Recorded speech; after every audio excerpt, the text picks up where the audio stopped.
வணக்கம் நண்பா. உன்னால் முடிந்த ஒன்றை செய்வதற்கு என்றுமே தயங்கி நிற்காதே.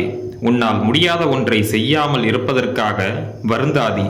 தன்னால் முடிந்த ஒன்றை செய்யாமல் இருப்பவனே சோம்பேறி. எனவே சுறுசுறுப்பாக மாறத் தொடங்குங்கள். உங்களால் முடிந்ததை அன்றே செய்ய பழகுங்கள். ஒரே நேரத்தில் பல வேலைகளை செய்து முடிக்க நினைப்பவன் ஒரு வேலையையும் சரியாக செய்ய முடியாது தவிக்கிறான். ஒரே நேரத்தில் ஒரு வேலையை மட்டும் செய்து முடிப்பவனே அந்த ஒரு வேலையை சிறப்பாக செய்து முடிக்கிறான். கவனத்தை சிதறடிக்காமல் ஒரு விஷயத்தில் மட்டுமே செலுத்தினால் அதில் வெற்றி பெறலாம். ஒரு தீய பழக்கத்திலிருந்து வெளியே வர வேண்டும் என்றால் பல நல்ல பழக்கங்களை உருவாக்க வேண்டும். அந்த நல்ல பழக்கங்களே தீய பழக்கங்களை எதிர்கொண்டு வெல்வதற்கு உதவும். தவறு செய்யாத மனிதன் என்று இங்கு எவரும் இல்லை. ஆனால் அந்த தவறுகளை திருத்திக் கொள்ளும் மனிதனே வாழ்க்கையில் உயர்கிறான்.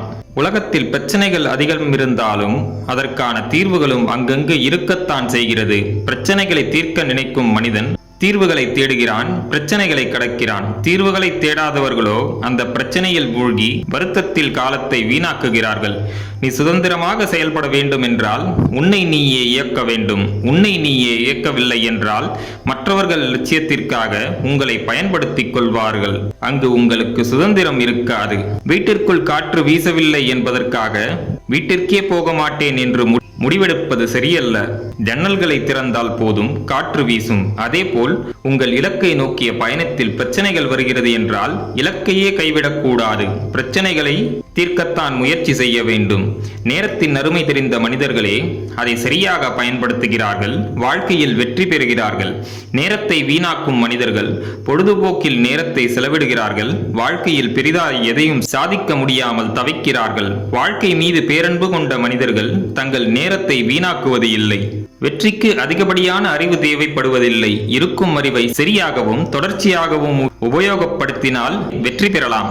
வெற்றியாளர்கள் வெற்றி பெறுவது அவர்கள் சிந்திப்பதால் மட்டுமல்ல, அவர்கள் பழக்கமாக்கி வைத்திருக்கும் செயல்களால் தான். இப்பொழுது இருக்கும் இந்த நாள் உங்கள் வாழ்க்கையில் மீண்டும் வரப்போவதில்லை. நேரத்தை சரியாக பயன்படுத்தி நீங்கள் இன்று ஈட்டும் லாபமே நாளை உங்களுக்கு வலிமையை தருகிறது. நேரம் இலவசமாக கிடைப்பதால் அதன் மதிப்பு யாருக்கும் தெரிவதில்லை. அந்த நேரத்தின் மதிப்பு தெரிந்து அதை சரியாக பயன்படுத்திக் கொள்ளும் மனிதனே வெற்றியாளனாகிறான். நீங்கள் நினைத்த மாதிரி உங்கள் வாழ்க்கையை வாழ்வதுதான் வாழ்க்கையின் முதல் வெற்றி. வெற்றியை சிலர் அதிர்ஷ்டத்தினால் கிடைத்தது என்பார்கள். அந்த சிலர் தோல்வியாளர்களாகவே இருப்பார்கள். ஒரு சிலர் மட்டுமே வெற்றி என்பது விடாமுயற்சியினால் கிடைக்கிறது என்று நம்பி முயற்சி செய்கிறார்கள், வெற்றி பெறுகிறார்கள். முயற்சி உள்ள இடத்தில்தான் அதிர்ஷ்டமும் இருக்கும். கரையில் நிற்கும் கப்பல் பத்திரமாகவே இருக்கும். ஆனால் கப்பல் நிறுத்தி வைப்பதற்காக படைக்கப்படவில்லை, கடலில் பயணிப்பதற்காகவே படைக்கப்பட்டது.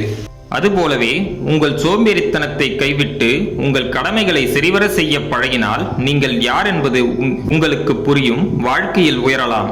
தன் மீது தனக்கே ஆளுமையுடன் நடந்து கொள்ளும் மனிதர்களே மற்ற மனிதர்களையும் ஆட்சி செய்கிறார்கள். தன் மீது தனக்கே ஆளுமை இல்லாத மனிதர்கள் மற்ற மனிதர்களுக்கு அடிமையாகத்தான் வாழ்கிறார்கள். ஒரு மனிதன் தான் நிறைய கற்று தெரிந்து வைத்திருப்பதற்காக அவனுக்கு யாரும் ஊதியம் தரப்போவது இல்லை. அவன் கற்றதை எவ்வாறு பயன்படுத்துகிறான், அதனால் மற்றவர்களுக்கு கிடைக்கும் நன்மை மற்றும் லாபத்தை பொறுத்தே அவனுக்கு ஊதியம் கிடைக்கிறது.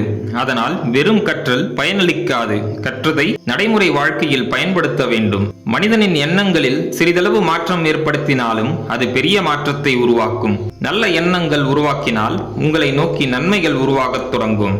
கூட்டத்தில் ஒருவனாக இருப்பது தைரியம் அல்ல. தனியாக இருக்கும் போது எவன் ஒருவன் துணிவுடனும் தைரியத்துடனும் இருக்கிறானோ அவனே உண்மையான வீரன். சோர்வில்லாமல் உழைத்துக் கொண்டே இருந்தால் வெற்றி கிடைக்காது. உனக்கு வெற்றி தரும் விஷயத்தில் இருக்க வேண்டும் அந்த உழைப்பு. அப்படி இருந்தால் நிச்சயம் வெற்றி பெறுவீர்கள். நண்பர்களே, மேற்கூறிய விஷயங்கள் உங்கள் வாழ்க்கைக்கு உபயோகமாக இருந்திருக்கும் என்று நான் நம்புகிறேன். இந்த வீடியோ உங்களுக்கு பிடித்திருந்தால் லைக் பண்ணுங்க, உங்க ஃப்ரெண்ட்ஸ் அண்ட் ஃபேமிலியோட ஷேர் பண்ணிக்கோங்க. நம்ம சேனலை இன்னும் நீங்க சப்ஸ்கிரைப் பண்ணலாம், சப்ஸ்கிரைப் பண்ணி பக்கத்தில் இருக்க பெல் ஐக்கானை பிரஸ் பண்ணிக்கோங்க. அப்பதான் நாங்கள் போடுற வீடியோஸ் உங்களுக்கு நோட்டிஃபிகேஷனாக வரும். நான் உங்களை அடுத்த வீடியோவில் சந்திக்கிறேன். நன்றி, வணக்கம், வாழ்க வளமுடன்.